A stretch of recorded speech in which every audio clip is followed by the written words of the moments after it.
요나서 묵상 35일째 우리에게 주시는 말씀은 요나서 4장 5절 말씀입니다. 요나가 성읍에서 나가서 그 성읍 동쪽에 앉아 거기서 자기를 위하여 초막을 짓고 그 성읍에 무슨 일이 일어나는가를 보려고 그 그늘 아래에 앉았더라. 아멘. 내가 누구인가? 내가 하나님 앞에서 누구인가?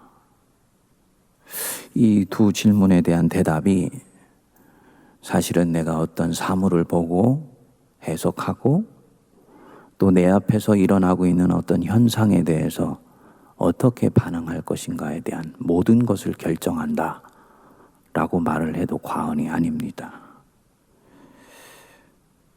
내가 이 상황에서 어떤 마음가짐을 갖고 어떻게 반응할 것인가, 바로 이 두 질문에서 답이 나옵니다. 나는 누구이고 하나님 앞에서 내가 누구로 살기를 원하는가 라는 부분입니다. 요나 누구지요? 선지자지요. 예언자지요. 미래를 말한다라는 면에서 예언자가 아니고 히브리의 본래 의미로는 하나님의 말씀을 맡았다라는 의미에서 예언자입니다. 하나님께서 이 요나에게 말씀하셨지요. 너는 니느웨에 가서 말하라. 그러면 가서 더하지도 빼지도 않고 그대로 말하는 사람, 그게 예언자이고 선지자입니다. 그게 요나이고 또 요나의 본분이에요. 요나의 정체성입니다. 그러니까 요나는 근본적으로 종으로 부름받은 사람이고 사명자로 부름받은 사람입니다. 처음에는 이 사명 싫다고 도망자가 되었습니다. 자기 정체성을 거부한 것이죠. 결국은 전했는데 자기 뜻대로 상황이 전개되지 않자 이제는 화가 났습니다. 굉장히 솔직하고 인간적인 사람이에요. 하나님이 네가 성내는 것이 정당한 것이냐라고 물으시자 하나님의 이 질문에는 대꾸도 안 합니다. 뿔이 잔뜩 난 것입니다. 그리고는 자기 걸음을 내딛는 거예요. 그게 오늘 우리가 묵상하는 5절 말씀입니다. 요나가 성읍에서 나가서 그 성읍 동쪽에 앉아 거기서 자기를 위하여 초막을 짓고 그 성읍에 무슨 일이 일어나는가 보려고 그 그늘 아래에 앉았더라. 우리가 구약을 묵상할 때는 우리 성도님들이 동사에 아주 민감하면서 묵상하실 필요가 있습니다. 왜냐하면 가장 중요하기 때문이에요. 이 고대 히브리어는 아주 행동적인 언어입니다. 그래서 어순에서도 보면 동사가 제일 먼저 나옵니다. 그러니까 한 문장 안에서도 한 사람의 마음을 가장 먼저 장악하기를 원하는 거예요. 동사가 너희들의 마음속에 가장 먼저 들어가 있어야 된다라고 보기 때문입니다. 요나가 여기 5절에서 보면은 4가지 행동을 연이어서 취하지요. 한번 보시죠. 요나가 성읍에서 나가서 성읍 동쪽에 앉습니다.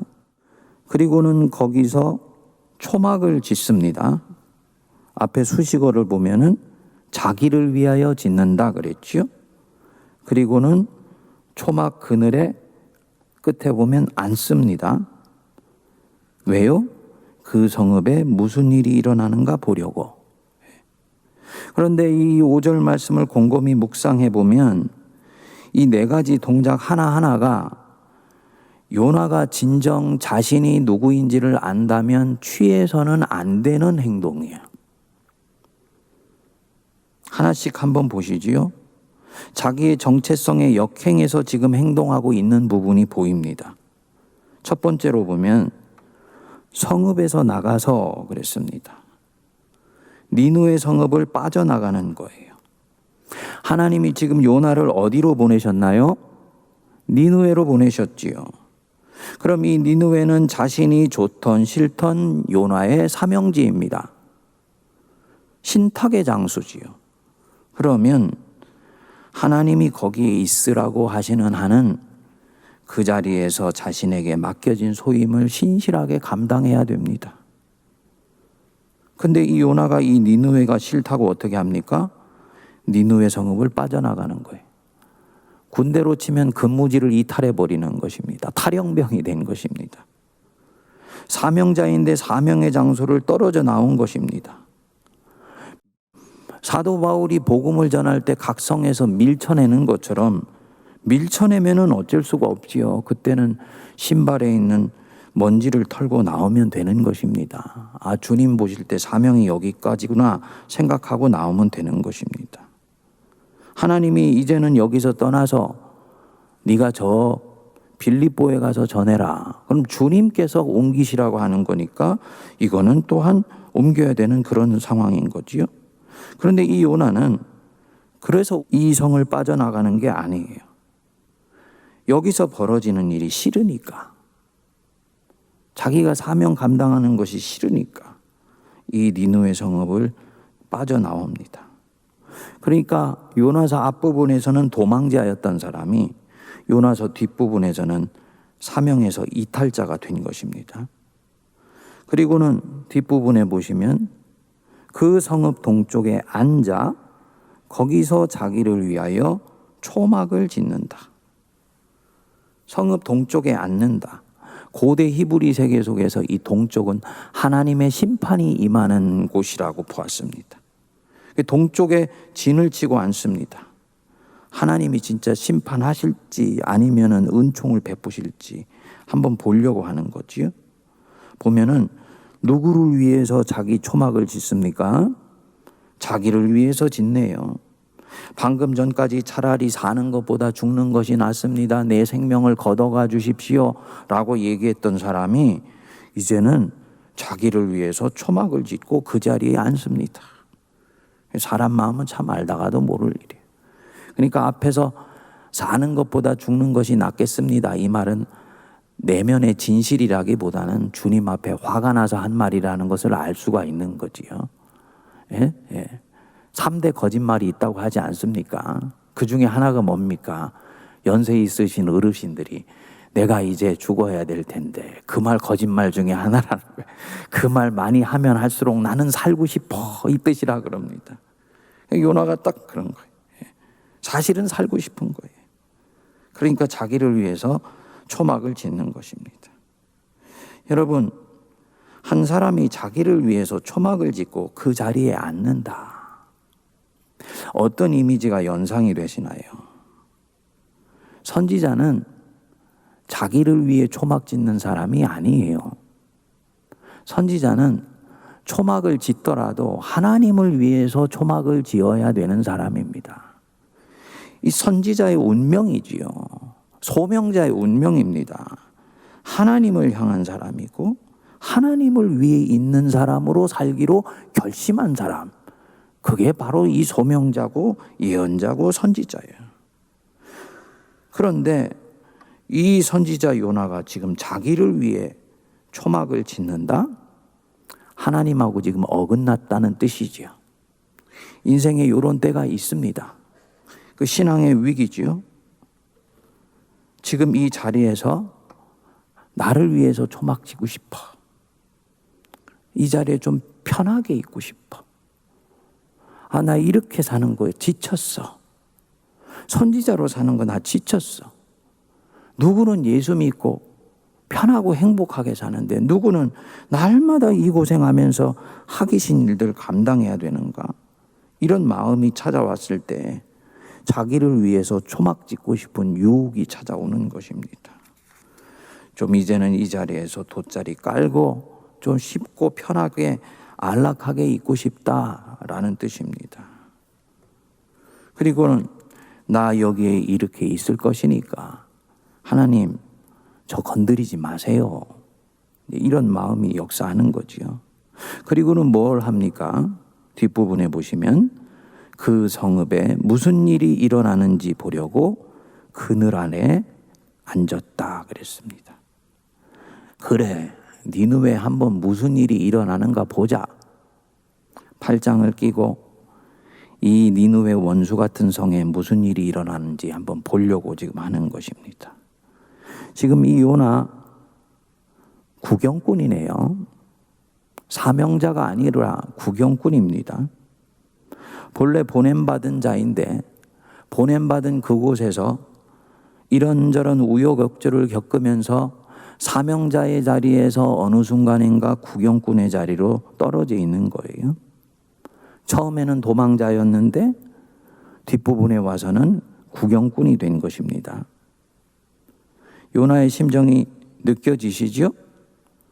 니느웨를 보는 그의 마음이 얼마나 냉소적이고 또 회의적입니까? 구경꾼이 가지고 있는 이미지가 바로 그런 이미지예요. 나는 지금 내가 보고 있는 이 광경에 대해서 개의하지 않는다.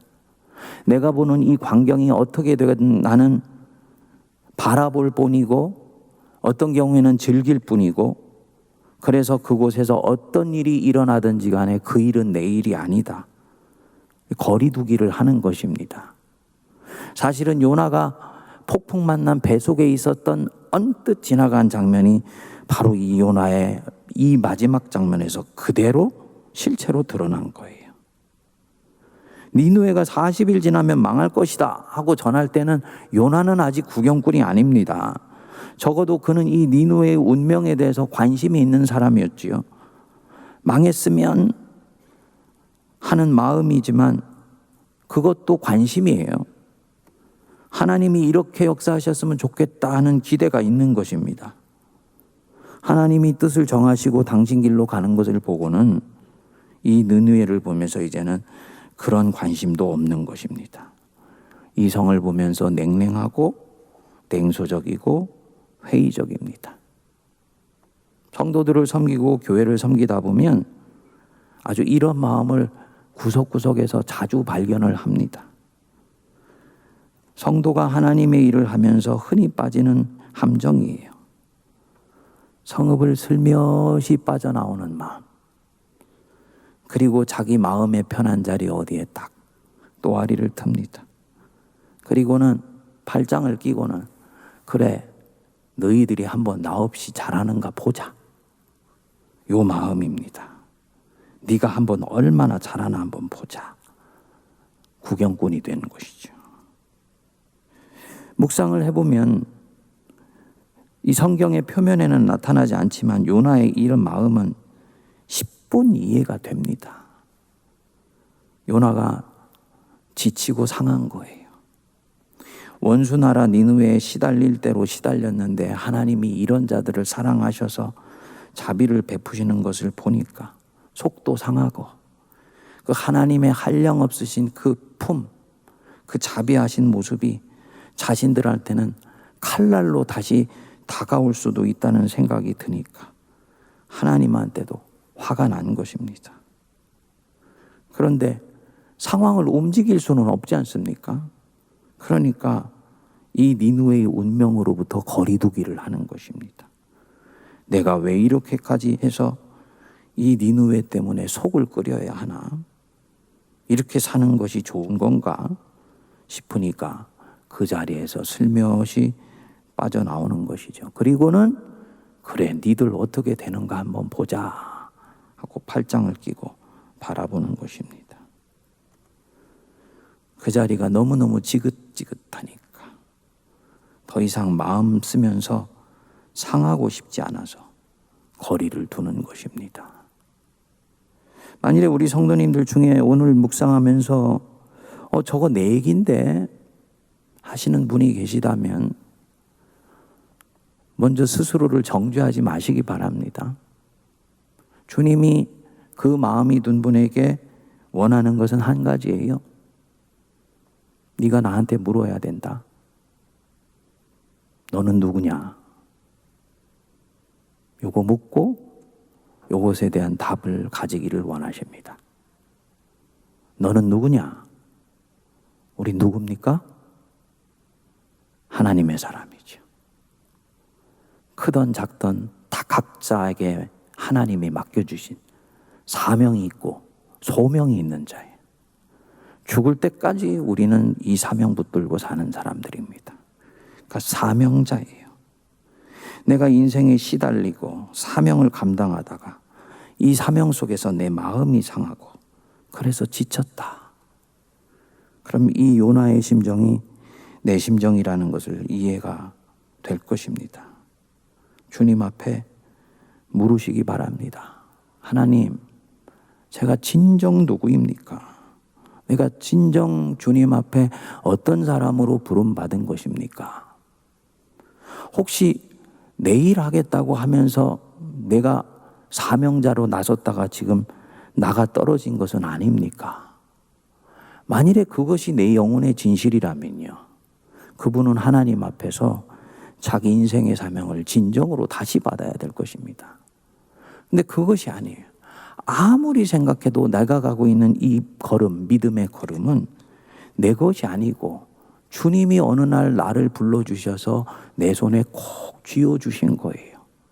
때때로 내가 이것을 뿌리치고 싶기도 하고 더 보듬고 싶기도 하고 때때로는 이것 때문에 감격하기도 하고 또 이 사명 때문에 속앓이도 하지만 이 사명은 내가 원해서 내 손에 쥔 것이 아니고 하나님이 내 손에 쥐어주신 것이다.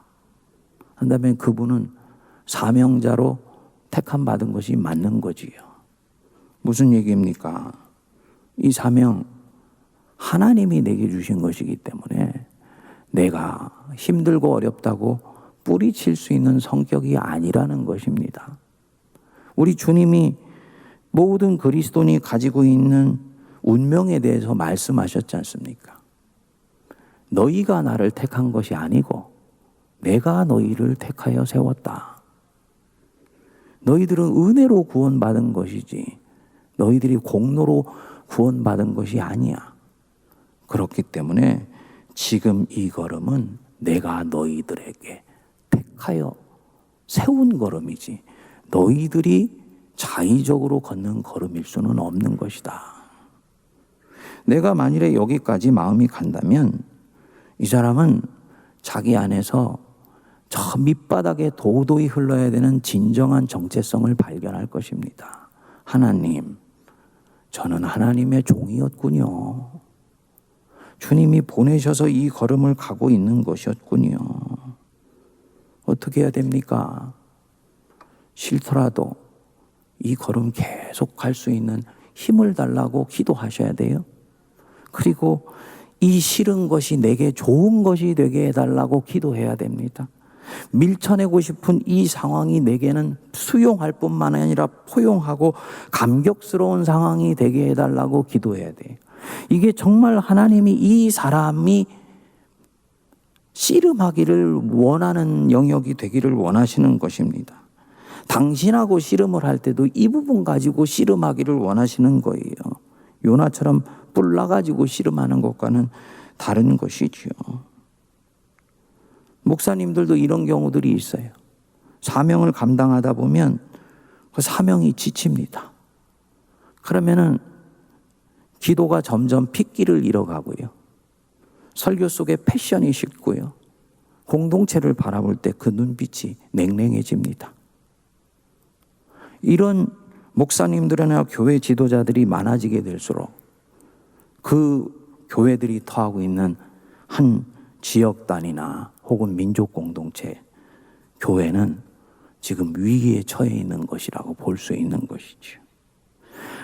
요나서 앞부분의 요나의 문제는 소명에 불이 꺼져 있는 것이었다면 후반부의 이 요나는 그 소명이 싸늘하게 식어가는 구경꾼이 되어 있는 그런 모습인 것입니다.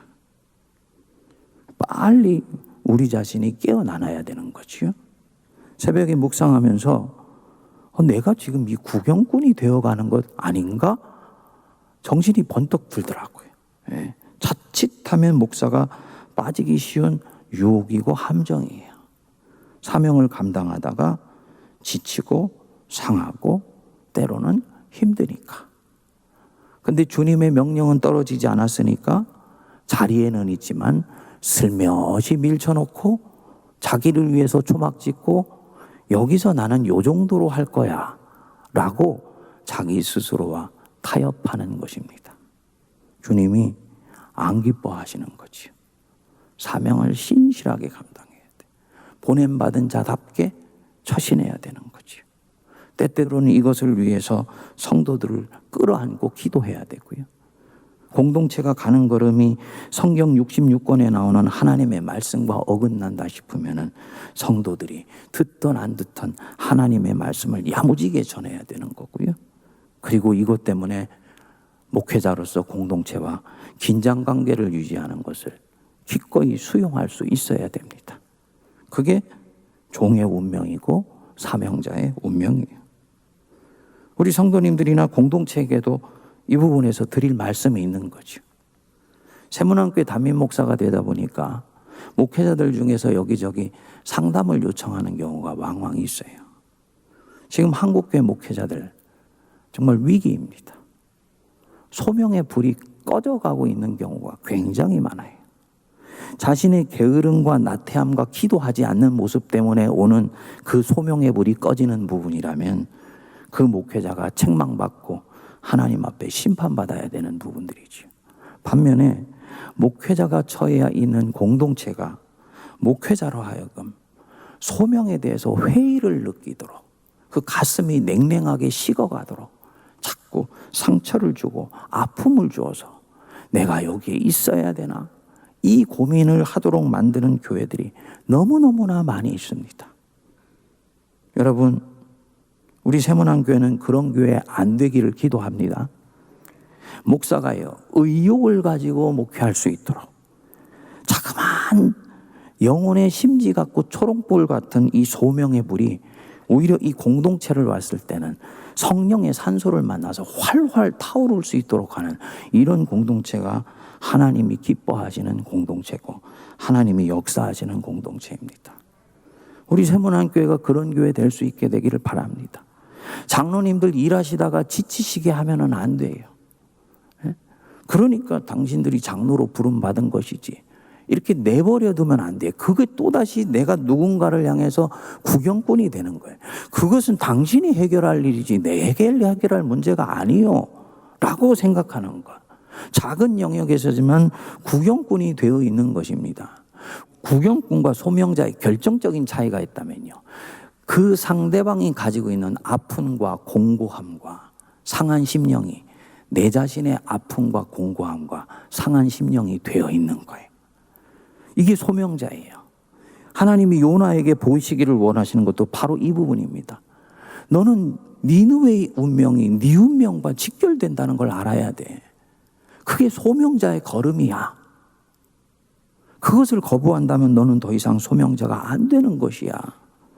주님이 말씀하시는 것이지요.